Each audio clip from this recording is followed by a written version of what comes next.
On today's episode, we invite longtime friend Jeremy Madson, aka the Duck, to put Mrs. Doubtfire to the ultimate test.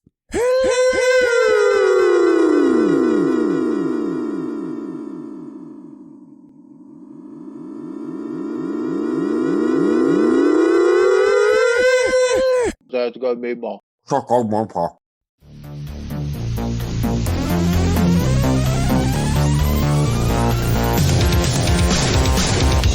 Welcome to the Nostalgia Test Podcast, the show where two longtime friends put their mainstream pop culture past to the ultimate test, the Nostalgia Test.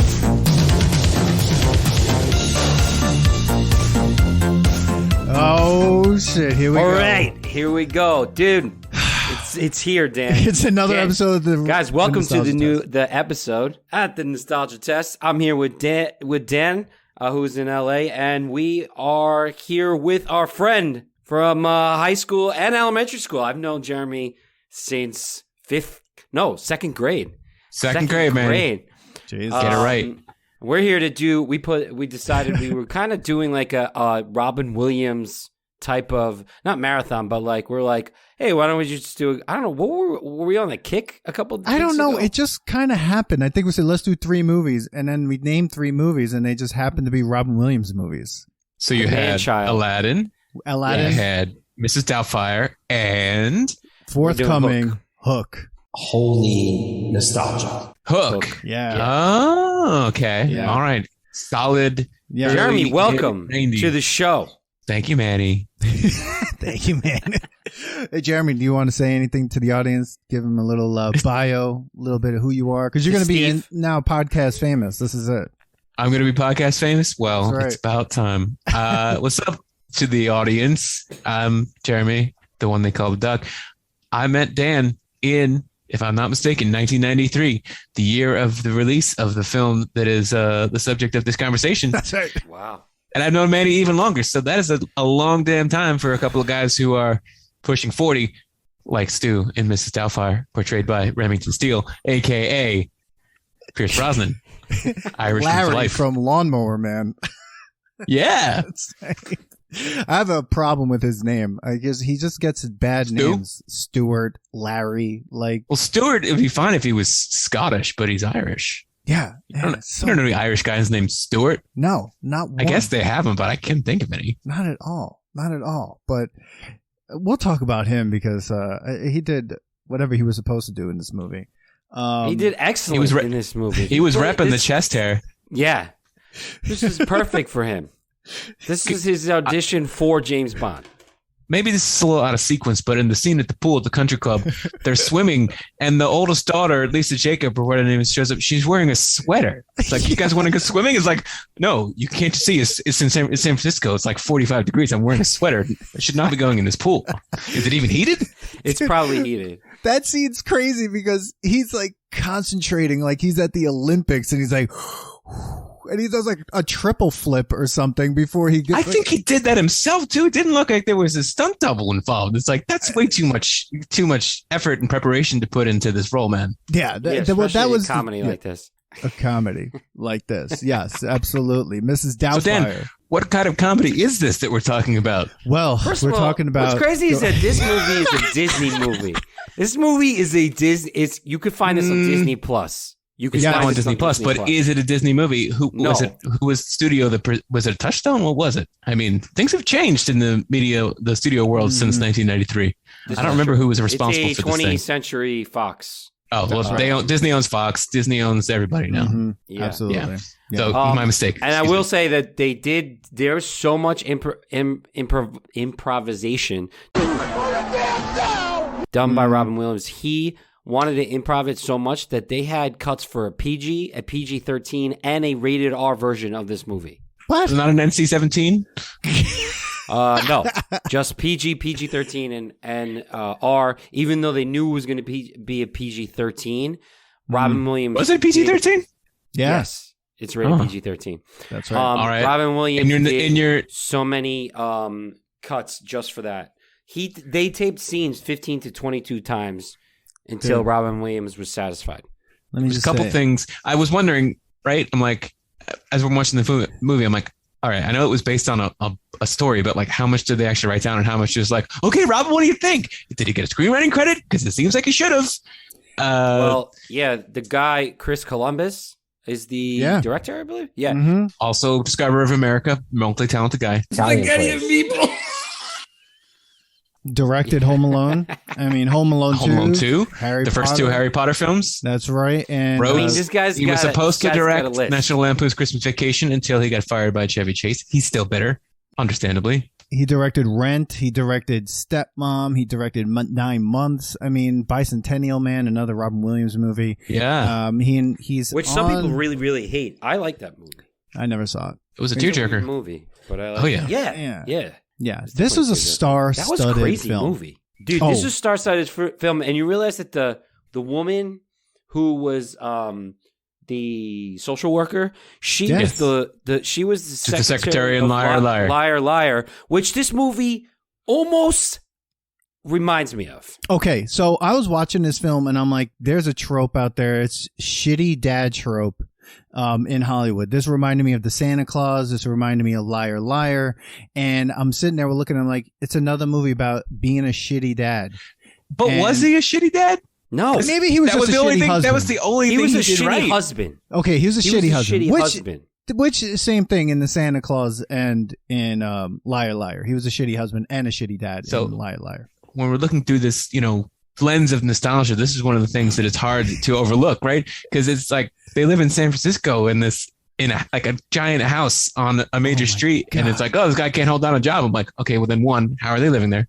And two, obviously, mom's holding it down, so the financial element is not going to be the problem, because then she's going out and hiring this, super nanny. So she's making bank, she's making crazy bank, which changes her. Okay, she's wearing that woman's suit. Like she's a working woman. Wait. Who's wearing the woman's suit? Is it Sally Field or Robin Williams? Sally Field. That's got me ball. Oh, I thought that was Robin. She's wearing. She's all like corporate and stuff. But like, this is like the typical like, how could they afford any of these? Like, Home Alone, you're like, what do these people do for a living that they can afford that huge mansion? Same thing here. Like, even if she's making that much, like, she might, like, where does she work? It must not be very, it must not just a little bit much. She's like high, making like almost $500,000. Has to be if she's the only breadwinner. $500,000 $1993, which I believe now is about 1.6 trillion. But Home Alone, whatever he did, obviously he got out for Christmas to go to France. But CIA. There you go. She had Mrs. Hillary. By the way, I had no idea what these people's names in this film were until I had to rewatch it. Like, it doesn't matter. Like, I know Mrs. Doubtfire, and that's like it. And that's it. His name's Daniel. Well, that's all you really needed to know. That freaked me out when you were like Daniel. I was like, oh, that's right. His name is Daniel. She's Mrs. Sally Field, Miranda. She's a named partner in either an architectural or an interior design firm. She talked about rugs in the beginning, so it established credibility. Believable. But then Martin Mull, and she gets interrupted in the meeting. Like, it's like, oh, hey, by the way, you're in the middle of a presentation. Come with me. I just want to tell you that your ex-boyfriend in college wants to hire you. Well, he didn't know that. But that was Martin Mull, who's also a well-known comedic actor, who apparently is her boss. Is like, wait a second, dude. Her name is on the wall. Could you speak to her a little more respectfully? And then I know. And then the neighbor is calling. It's like, why couldn't the neighbor? Like, there's a lot of backstory. Yo, fuck that neighbor. Yo, fuck that neighbor. I understand they had to cut like 40 minutes out of the final cut of the film, and there was a whole subplot of Robin Williams, aka Daniel Hillard, aka Mrs. Doubtfire, like going about with the neighbor. But the first thing I'm thinking is, why is the neighbor calling the mom and the police before just going over and saying like, hey, maybe don't have a petting zoo in the street? Why is the petting zoo not going wrangling area? It's like the petting zoo showed up, opened the back of a truck, and was like, all right, get to it. And just like, let the animals go. The police. And how does Daniel afford all this? With Miranda's he just money. Put it on the credit card? The police are waiting there to confront Miranda. Did they even go and knock on the door? And like, no. Oh, we couldn't bother the residents of this home. Obviously a nice place, but whoever's walking into it, they're in trouble. Yo, and that cop was like, why is every cop in the movie straight from like the 80s New York? Like, well, New York has a lot of police, so they just have a lot to. They send them. They outsource them to San Francisco. So they just go to San Francisco. Because if with your weird I don't know accent. what a San Francisco accent is, but I'm sure I wouldn't respect it in a law enforcement context. No, it's really fucked up. Like she paints Daniel as being like such a dick. Like, but even in the beginning, like he's a nice dude. Like even when he's doing the voiceover acting, right? Mm-hmm. He's like so upset that he has to smoke a cigarette. A cartoonist smoking a cigarette. There are a lot of things goes into this whole thing that so don't. He obviously make any cares. sense. Do you remember you're just smoking? like, yes, in movies. Yeah. I do remember. I thought it was crazy when they're like smoking and non-smoking section. Yeah. And I was like, oh What? God. This Oh, is so you mean Yeah. non-smoking section? The barge out in the bay? That's where you're gonna eat? Yeah. Maybe they'll let you smoke there for 3 minutes.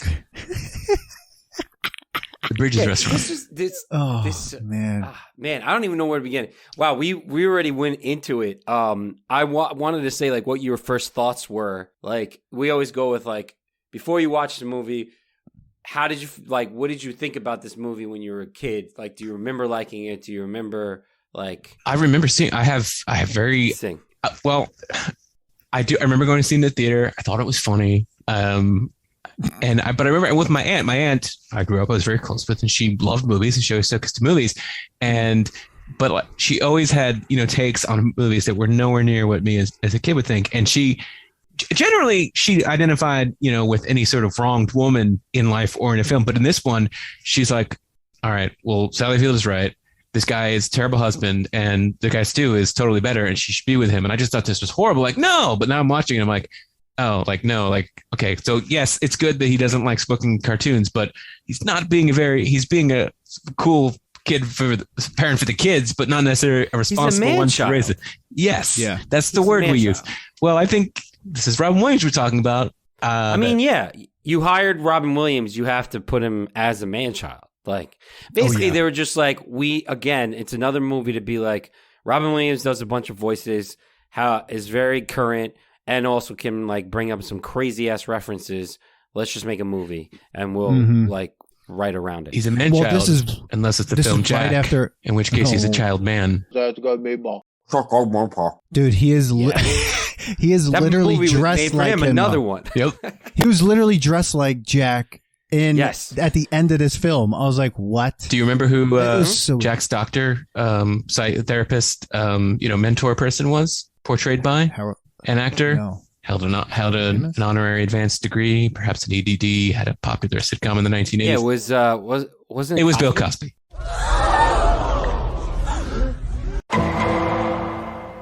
Yeah. Oh. God. Oh, we went there. Taking that out of the podcast. Yeah, so I'll say that I do remember. I definitely remember liking this movie because I like Robin Williams and like it was crazy and like funny and whatever.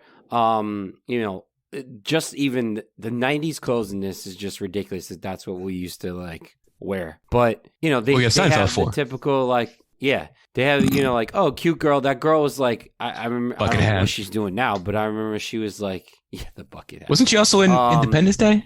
The little girl? No. The older. Yes, she was. Yeah. She was Randy Quaid's daughter, so a little bit of a down slope from Robin Williams. Yeah. Smeal.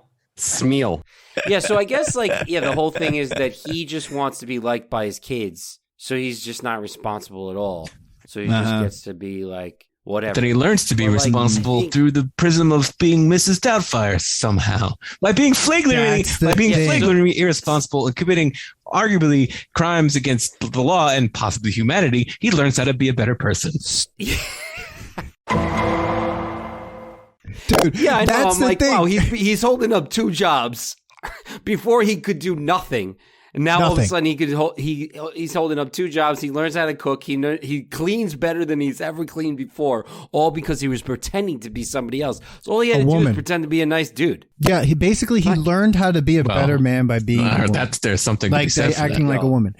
Yeah, and here's the other thing. What's so weird? The bar was so low. The bar was so low for him. It was basically vacuum, make some meals. Make sure the kids do their homework. It's called the bare minimum for being a parent. That's it. That's all he had to do. That's all he had to do. So everything that happened in this movie was like, you could have saved your marriage by doing these 4 things and it would have been fine. Instead, he's just like making Sally Field feel like she's such a horrible person. It's like, she's like, just please, like, contribute to something here. I don't know, make a dinner. Like, he goes through so much like trouble to figure out how to cook gourmet meals and all this shit, and it all because he wants to see his kids. He didn't. He ordered out, and then he just plated. But then do that. No, but that was the first time, and then he like learned. He goes home and like studies even more. That's why this movie's so crazy, because like realistically, he could have just done this all, and he could have been like showed. I don't think they actually loved each other. I think this was a shotgun wedding. I think he got her pregnant, and she was like, "Oh, I guess we're getting married," because she's like, "Oh, I liked him at first, and then things got bad." Like, how long did you like him, dude? The kid's like what, 13? The girl. The other kid's like 9. Like, it's not all of a sudden they're like, "Oh, our fights." Like, did you even love him at all? You again. It just so happens that her college love comes into play right before she gets a divorce. Bullshit. She was waiting for this. Well, she never. I don't think you can. She never loved him. I hate her actually. In this. Whoa, she's a terrible person. No.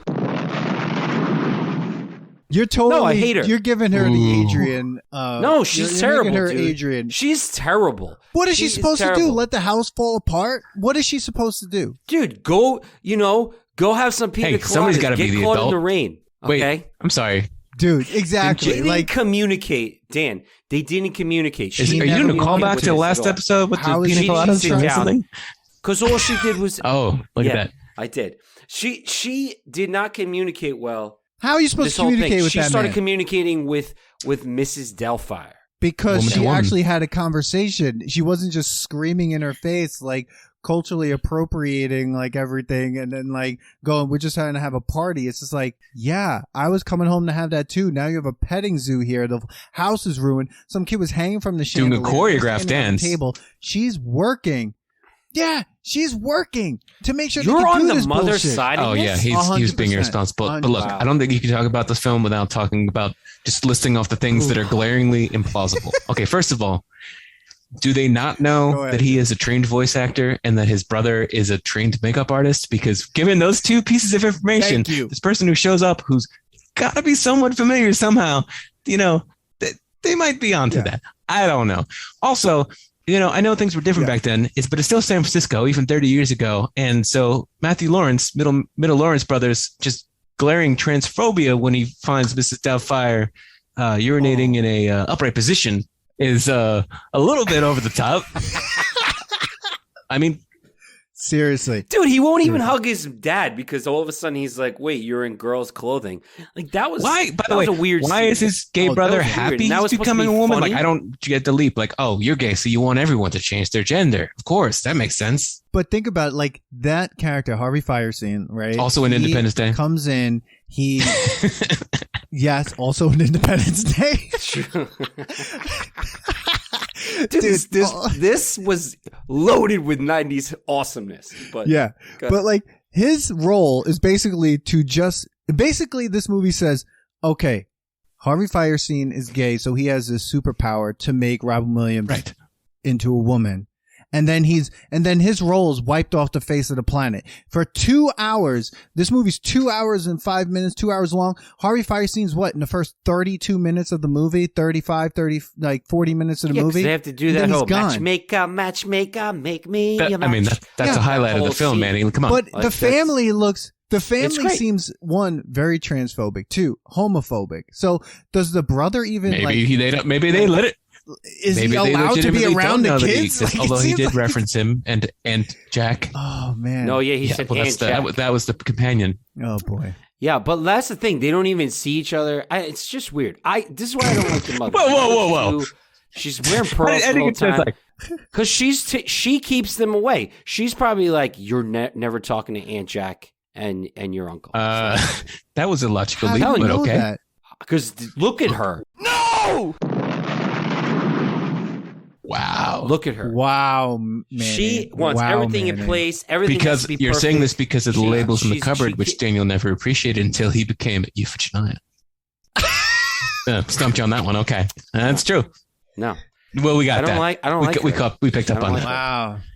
Wow, Manny. Man. I'm still not. I don't. I mean, dude. Yeah, he was irresponsible husband, but like horribly at the same time, she couldn't communicate with him. Like, listen, everything was funny at first. Things aren't funny. You need to grow up. Like that conversation never happened. All it was like, I'm done. And she would talk shit about the father in front of the kids. I hate that shit. That should never happen. And listen, I come from a divorced family. That should never happen.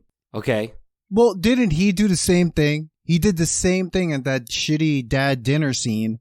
When he gets Chinese food, and he basically like says that he wanted the mom to have dysentery, which then was basically explained. No, Dan, he said, "I hope she didn't die of amoebic dysentery." Oh, come on, we know where this is. We know where this. So is you're going. telling me you don't like him at all? This is why I think I'm more on her side. Again, I'm going back to the idea that all he had to do was hold down a job, clean a little bit, help out at the house, and make sure the kids did their homework. He couldn't do that. He could. The fact that he couldn't do that was ridiculous. He refused.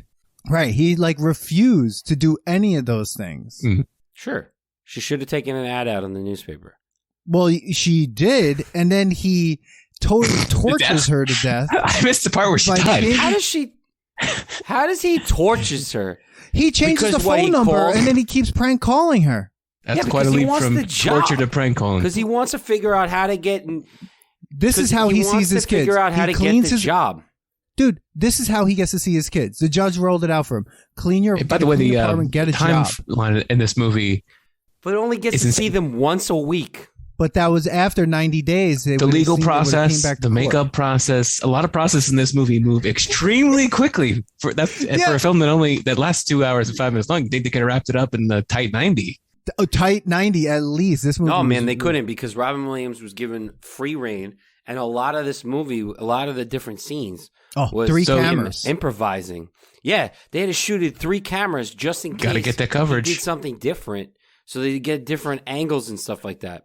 Yeah, they say that Columbus shot. I'm sure you probably read on Wikipedia or elsewhere that they had tried on a number of occasions to make a sequel to the film, but they kept going back to the fact that there was no possibly plausible universe in which there would be another need for Mrs. Doubtfire to appear again, especially because she was already had a TV show, so she'd probably be pretty recognizable to anyone who, I don't know, owned a television in the mid-1990s. Exactly. Yeah, dude. Exactly. No, I mean, it was crazy too. Like all of a sudden, the kids find out, and then they have to lie too. Oh, right. So he made his metaphor kids for lie. Infidelity or something. Yeah. No, I mean, obviously, this movie's crazy. It's just a comedy in the '90s. She's just trying to hold it together. All this. No, she's not. Yes, she's just trying to get some. That's all she's doing. So what? It's James Bond. Who can say no?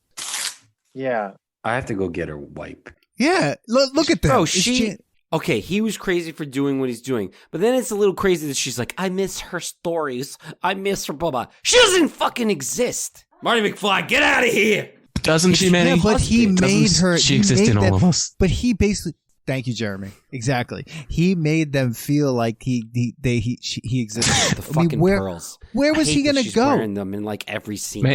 She sucks. Manny, where did Sally Field touch you? She sucks. Wow. Poor Sally. She was a great mom in Forrest Gump. That was rough for her because like 5 years earlier she played his girlfriend, and then she just plays mom. Whatever. She did great in that, and I thought, I mean, she was so loving in that. Here she. So guys, if you like Nostalgia Test podcast, please don't forget to like and subscribe. Yeah, subscribe and like. Follow us on all social media outlets that you can find us, and where you can get podcasts: Podbean, Spotify, Apple.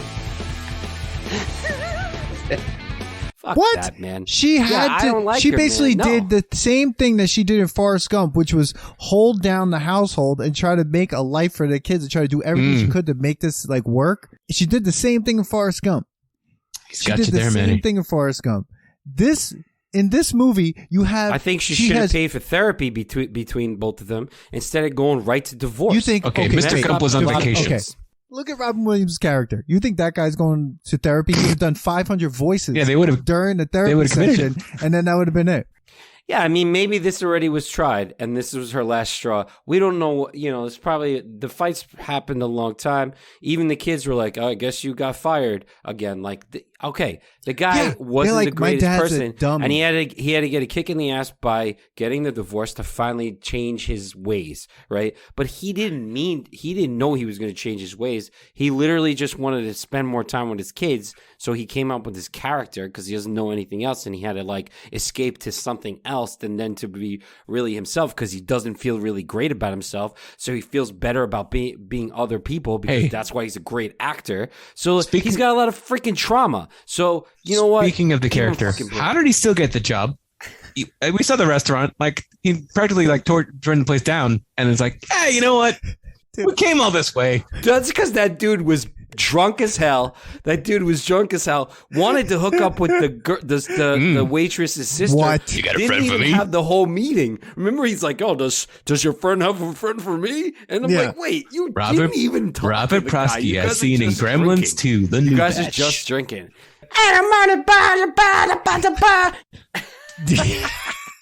Dude, this guy literally was like ready to leave the meeting. And Robin Williams, first of all, his character does a bunch of things. He makes ethnic jokes. He makes jokes about refugees. He makes jokes.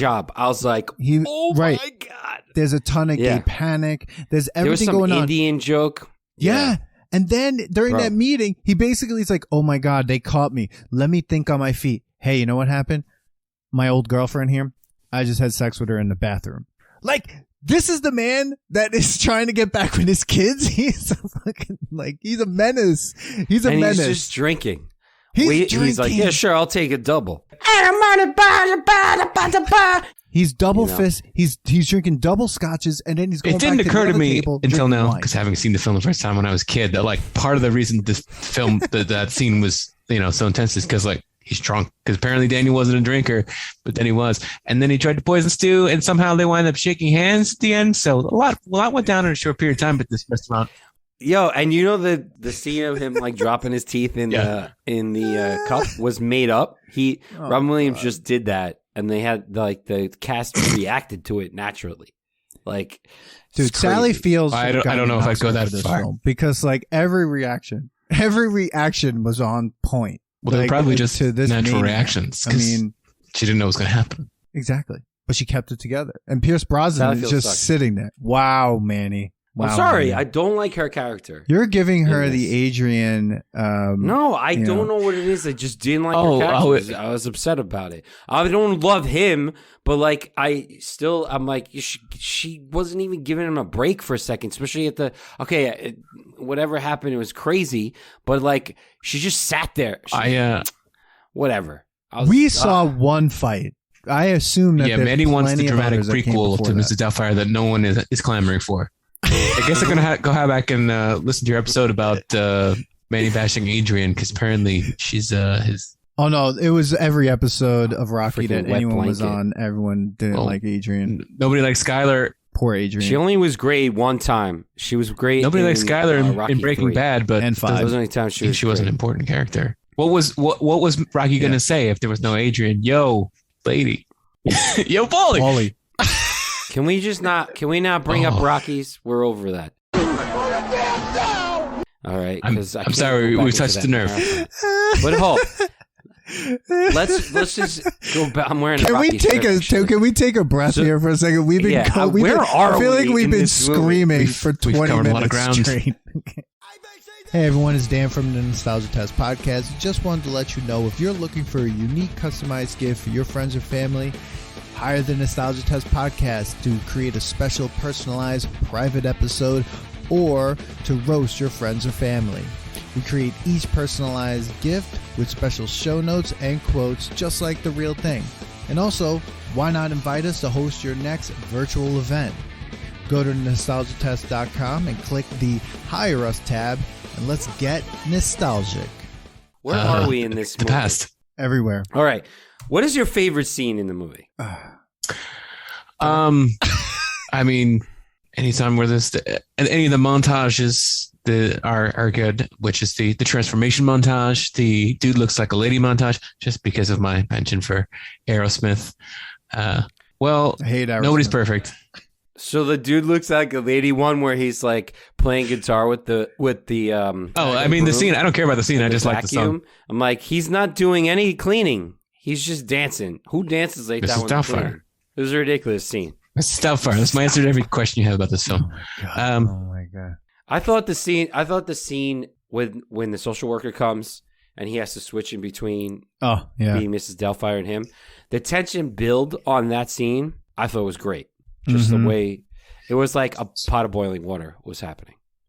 Like literally, the way they were building it. Yeah, literally. So I thought that was great. And then I found out that the cream falling off of his face, like that was all improvised. He didn't even mean that, and he just like kept going because the lights that were shining down on that cream. Yeah, I have to go get a wipe, which is like making it melt. So he just, like when he was like, "Oh, now you got cream," and he just like went with that. So I mean, you got to give it to Robin Wiliams. Did a really good job of just constantly like going with the scenes. They said one of the worst things about it though is anytime he referenced other things, there has to be a lawyer who checks all that and then gets it cleared with other movie studios and stuff. Wow. So they're like, it took forever to constantly go back in the scene and be like, okay, hold on. And like go back and call and be like, hey, we referenced, Dances with Wolves. Can we say that in the movie? It was like speaking of tension and scenes. I bet we talked about the scene at the restaurant already, which is, I guess, the dramatic conclusion that brings everything to a head.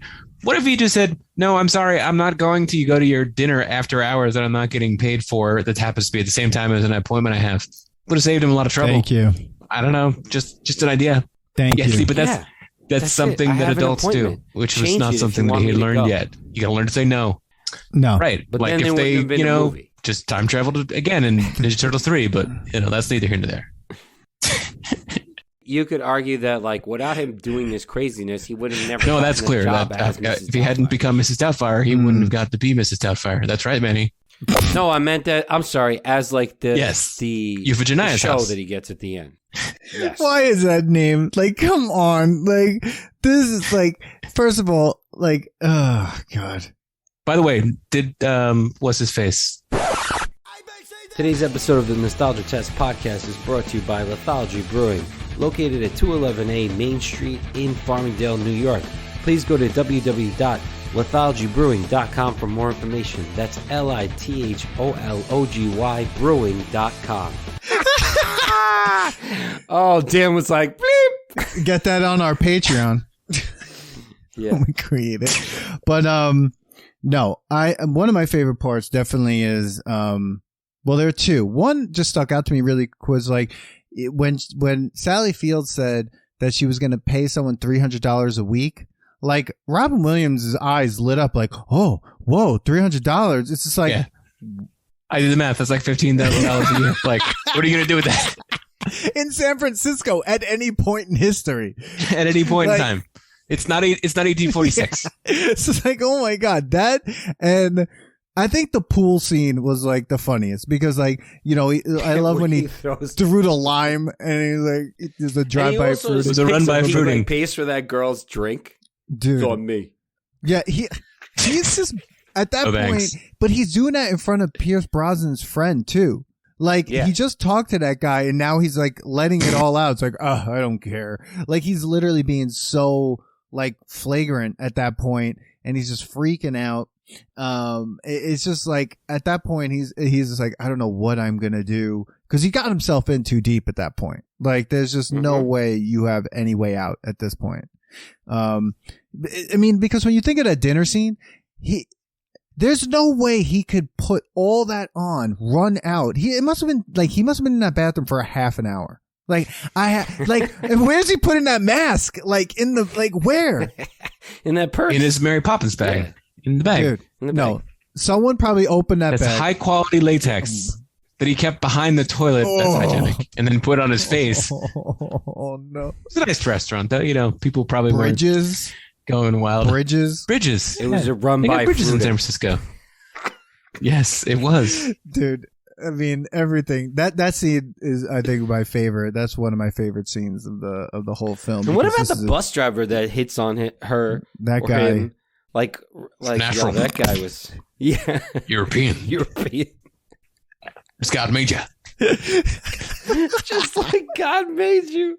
Takes all kinds. Wow, dude, I'd be scared to see what this thing was if it was rated R. Oh, like how offensive it got back then. It was already offensive as I was watching it. I was like, "What?" I mean, the first woman, like the first disguise that they make for him, when he's like, when his brother and his brother's partner are putting, trying to figure out what's the best way to dress him, which is like, come on now, it's going to be an older woman. They put the first one on, and he's like doing a horribly offensive accent of like, a Latina, and it's just like, come on, what are we doing here? Like, yeah, that would have been like 2 days worth of makeup that they did on the. Why didn't he just do the voice that he knew he had to do for them first, and then go from there? Just to start at the voice, because like, then they have this whole thing where like first they went. What's funny is like they went to the babushka woman and then to Barbara Streisand. So I think like they skipped. They were like, oh, keep going this way. No, I think right. That was like the order, or was it the other way around? Because it's like I feel like they went over that, and then all of a sudden it was Barbara Streisand, and then they went into, Mrs. Doubtfire. I think after that. Yeah, I don't remember like the order. I don't remember the order, but I haven't like read up on anything of that scene, and I'm just wondering if like they just used like fucked up masks. And like he just picked up anything and like just like went with whatever he thought to get that scene going. Like that was insane scene too. I thought all the little scenes were crazy. I thought the actual Mrs. Doubtfire mask was like, it reminded me of Leatherface from like Chainsaw Massacre. Like when it was off his face, I was like, Jesus, with the wig and everything. I was like, this is like Texas Chainsaw 2. Yeah. Anytime a mask is off the face, it's the creepiest thing on earth when there's no eyes in it and it's flat. It's like something on the wall in Game of Thrones. Yeah. Everything about it was so weird. The girl has no face.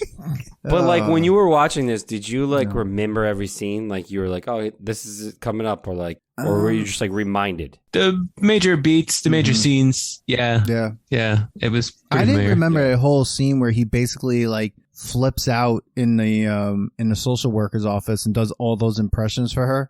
Like I felt like I don't remember that, but that the way they cut that together was like. It was like he must have been sitting there for 4 hours doing like voice after voice and like, all right, do we have at least 10? Let's just put 10 together.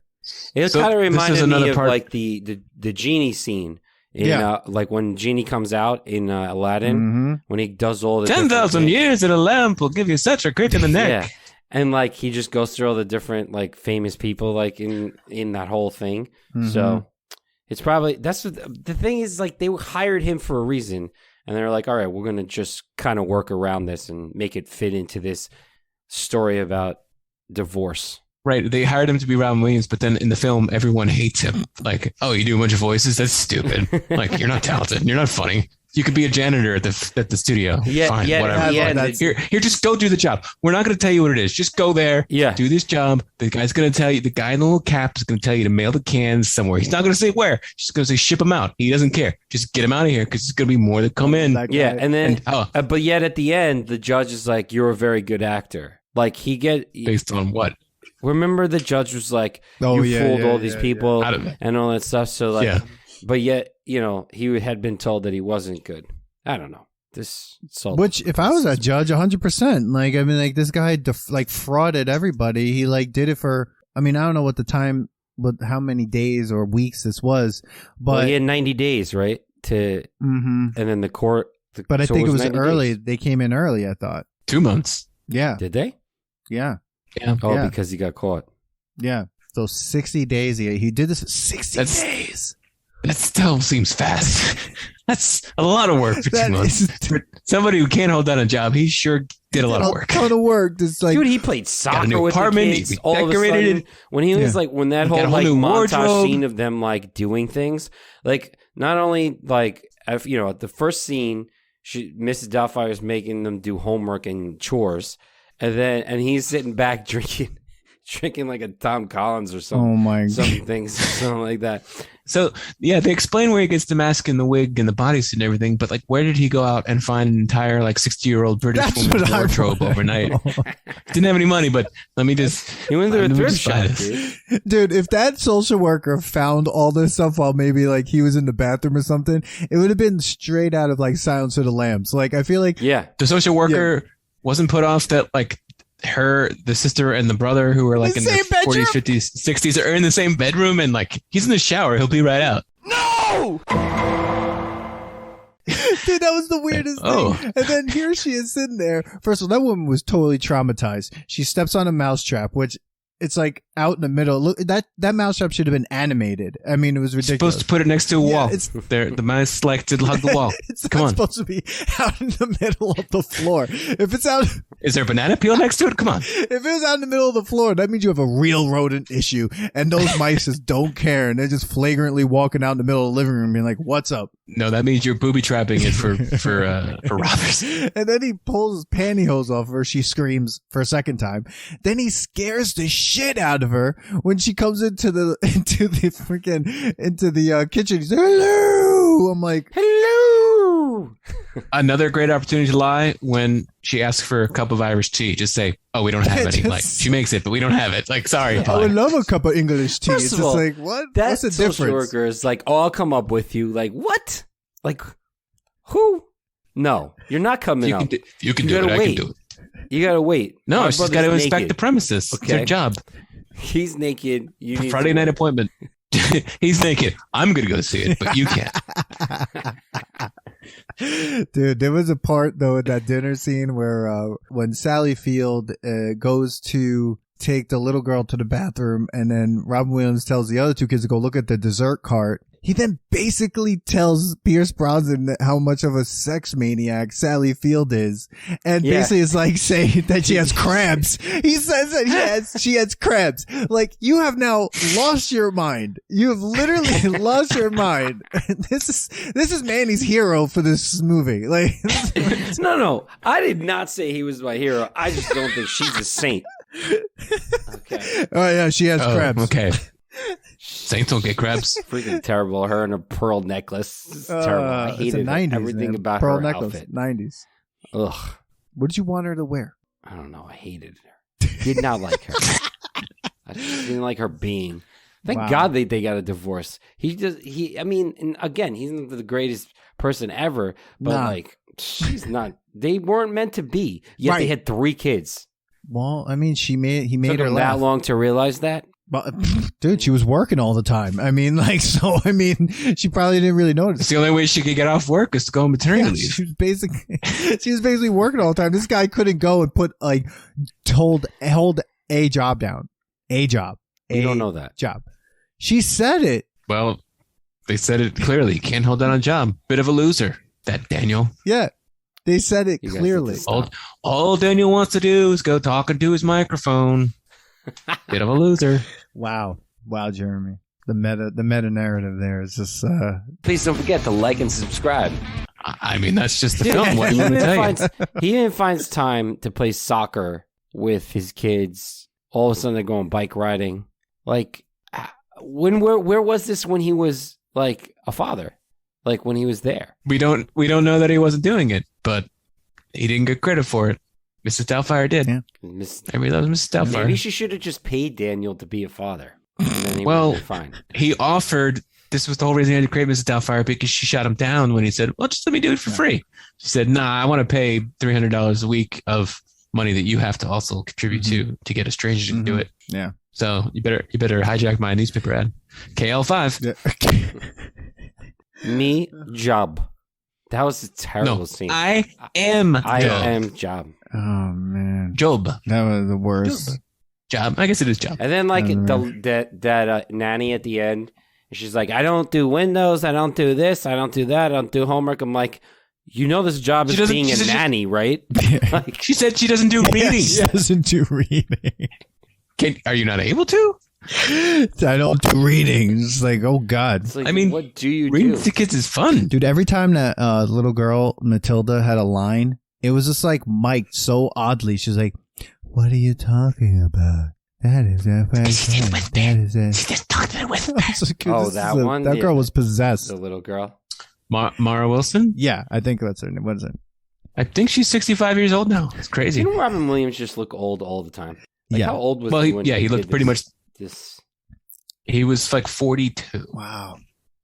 He was 42. Sally Field was actually 6 years old. Wow. And Pierce Brosnan was literally not yet 40 years old when he was. Shut up.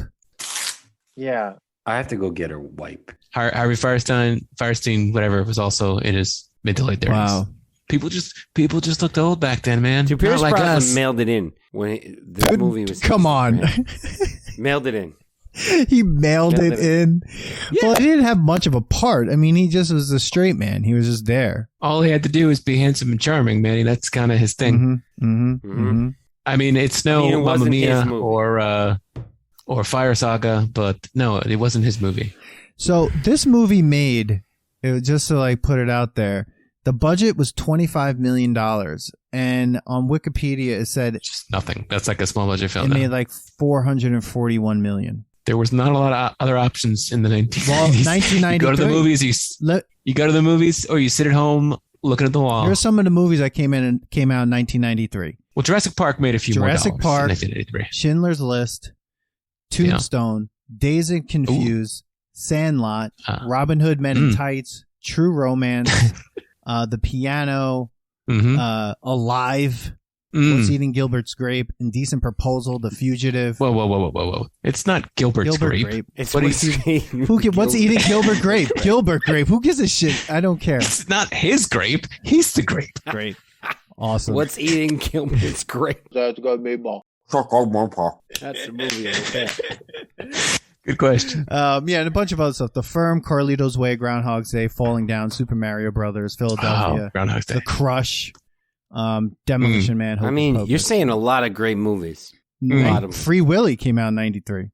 Yes. A Bronx Tale came out in 1993. Dude, 93 I mean, was how much more can year. we really talk about this? Cliffhanger came out in 93. Apparently longer.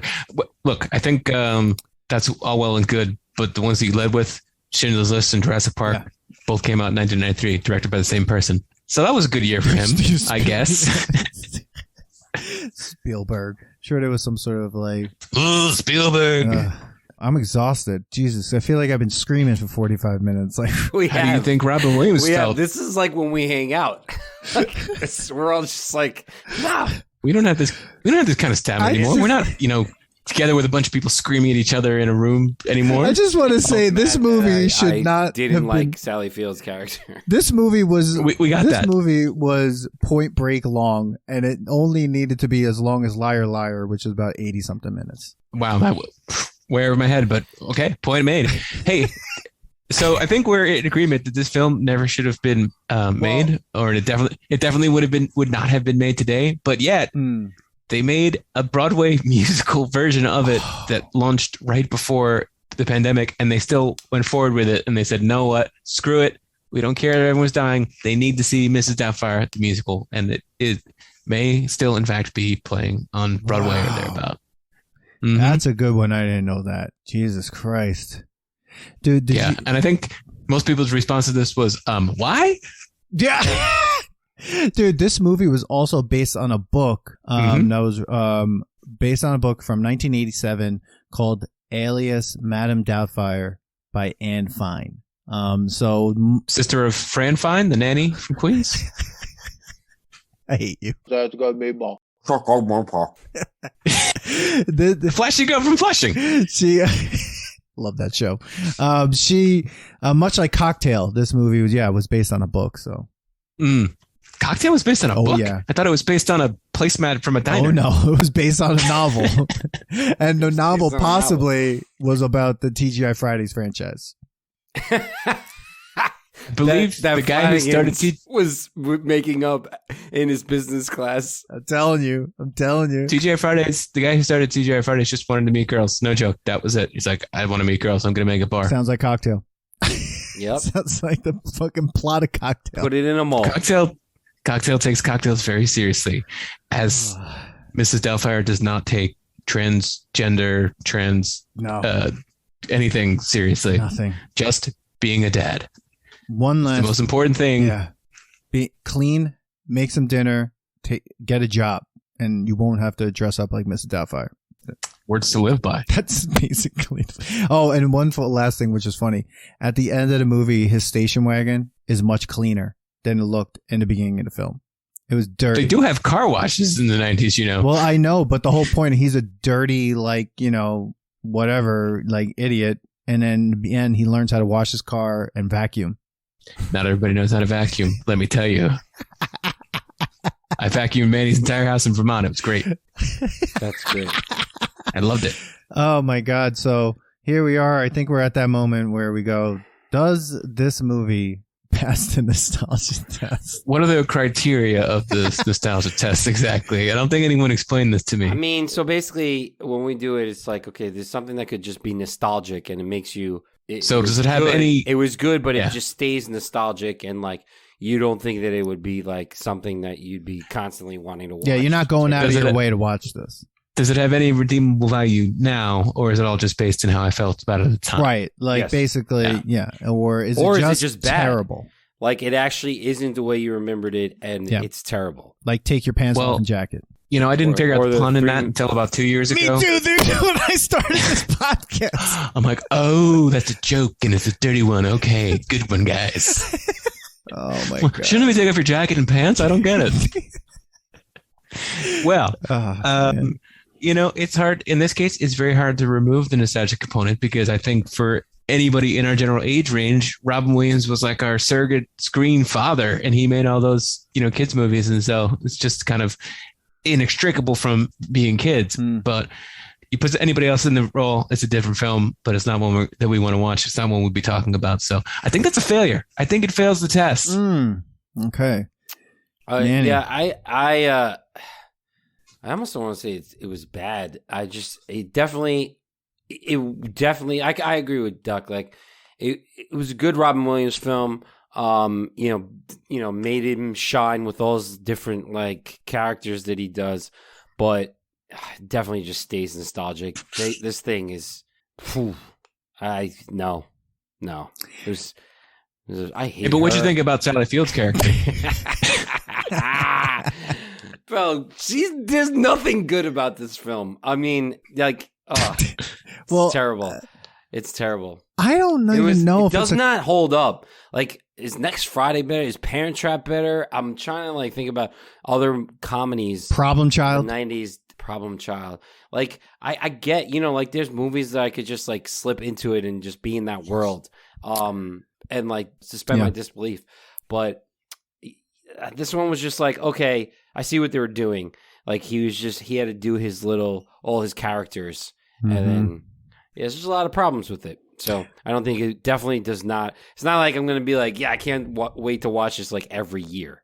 I don't have 2 hours. This movie, I think like it doesn't pass because there's a lot of caveats to this film. Like there's too much explanation that you have to make to like before you go, hey guys, this is my favorite film.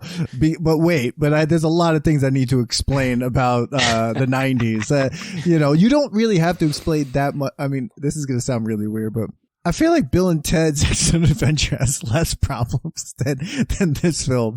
When I'm watching this, I'm just like, wait a second. It somehow requires less explanation because it's all there. It's like, oh, okay, so they have to time travel in this phone booth in order to, you know, make history, right? Except and get their past their science report. The first 30 seconds of that film actually is really confusing. But I would say, like, when it comes to like issues, like Mrs. Doubtfire, I don't even know if it's like a comedy. It's not as funny as I remember it. I believe, according to Wikipedia, it's a comedy drama. Oh boy, yeah, so, which means they don't know what it is exactly. So I'm going to say it stays. Yeah, you're right. You're right. Pass. It was almost like a really bad episode of This Is Us. It's like it was trying to be like really serious about like divorce, family, and like divorces and stuff. And it's like, what were they trying to address here? It's slightly funnier than Kramer versus Kramer. Like basically, like ooh. No.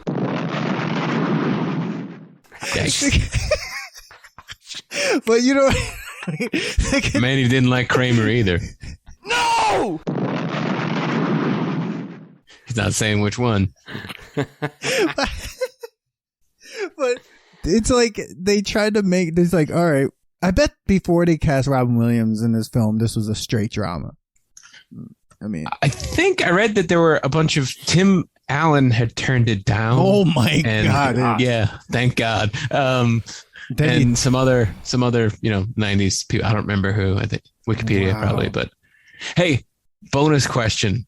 The song Dude Looks Like a Lady was written about a famous dude who looks like a lady. Who is that dude? Oh, I don't know, bro. Who is that? Vince Neil. Shut up. That's Are what you they wrote. kidding me? True story. Oh, True story. man. Steven Tyler, a dude who looks like a lady, cruised into a bar on the shore. Her picture graced in the grime on the door, but it was actually Vince Neil of Motley Crue, who in the mid to late 1980s did in fact look like a lady. Wow. Nice. Mm-hmm. I am not a fan of. Do you know that this is on the list of the top 100 funniest American movies in the year 2000? What? A list made in the year 2000? Included among the American Film Institute 2000's list of top 100 funniest movies. Wow. Wow. It's a lot. Do you want to hear all the people that were considered for this role? Here we go. Ready? Sure, you're going to tell us. Bryan Cranston, Mel Gibson, Harrison Ford, Tom Hanks, Rick Moranis, Bill Murray, Michael Keaton, Alec Baldwin, Steve Martin, Kevin Kline, Bill Paxton, Martin Short, John Candy, John Goodman, Jeff Bridges, Kurt Russell, Arnold Schwarzenegger, Chevy Chase, Michael J. Fox, Kevin Bacon, Jerry Seinfeld, Jason Alexander, Daniel Stern, Billy Crystal, Happy Birthday, Charles Grodin, Dennis Quaid, John Travolta, David Hasselhoff, Bill Pullman, John Ritter, Richard Gere, Robert De Niro, Jeff Daniels, Dan Aykroyd, Bruce Willis, Rowan Atkinson, Jim Carrey, Tom Cruise, George Clooney, Kevin Costner, and Sean Penn were all considered to play. Okay, who was the coked up casting director who sat down and rattled off that list of names? Yeah, they were just rattling. Here's every name I know. This was a money grab. That's Dude, all I would that love was to then. have seen Sean Jim Carrey Penn. would have been the only. Jim Carrey would have been the only one that might have been able to pull this off. Nobody knew who Jim Carrey was in 1993. Yeah, but like they didn't say Bryan Cranston. Imagine Bryan Cranston in 1993. Sean Penn? Seinfeld. Sean Penn. Dr. Tim Watley. Dude, the only one that I think would have been great would have been Michael Keaton, because Michael Keaton, I don't know. There's just That would have been a different movie, though. Yeah. Hey, I'm a stuffer. Harrison Ford. I mean, he would have. It would have been boring. It as would have hell. been a drama, bro. Yeah, he would. That would have been a drama. Well, Sean Penn. It would have been even more dramatic. It would have been ridiculous. It would have been method. He would have.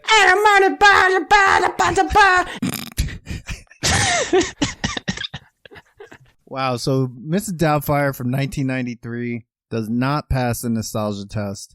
It stays nostalgic. It remains in 1993. I don't think I'm ever going to look to watch it ever again. It is 2 hours.